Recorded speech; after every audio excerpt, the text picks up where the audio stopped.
உங்க நடுவுல வாசம் பண்ணுகிறவர் அவர் முதலாவது ஆலோசனை கர்த்தராயிருக்கிறார். அதிசயமானவராய் முதலாவது வெளிப்படுகிறார். ஆலோசனை கர்த்தராய் இரண்டாவது செயல்படுகிறார். நித்திய பிதாவா என்றென்றைக்கு நம்மோடு கூட இருப்பார். வல்லமையான காரியங்களை நமக்குள்ளே நடப்பிப்பார். சமாதானத்தை நமக்கு அந்தந்த நாளிலே அவர் தரவல்லவரா இருக்கிறார். விசுவாசிக்கிற நல்ல கரந்தத்தை என் எல்லைக்குள்ளே வாசமா இருக்கிறவர், இப்படிப்பட்ட நாமத்தை உடையவர் தமது கிரியைகளை எனக்குள்ளே நடப்பிக்க வல்லவராய் இருக்கிறார். ஹல்லேலூயா.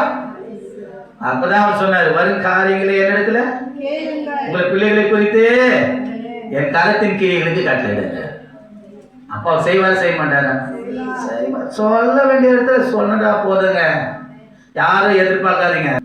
ஆண்டவர் எனக்கு போதுமானதா இருக்கா, யாரும் எனக்கு என்ன பண்ணக்கூடாது, ரெக்வஸ்ட் பண்ண தேவையில்லை. ஏன்னா நான் கர்த்தருக்கு பிரியமானவன். நான் அவரோடு தங்கி இருப்பேன்.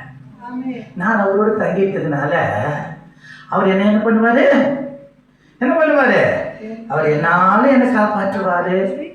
அவர் எனக்குள்ள என்ன பண்ணுவாரு, வாசமா இருப்பாரு. அதனால நான் கவலைப்பட வேண்டியதில்லை, நான் வெட்கப்பட்டு போக மாட்டேன். ஹல்லேலூயா, ஹல்லேலூயா.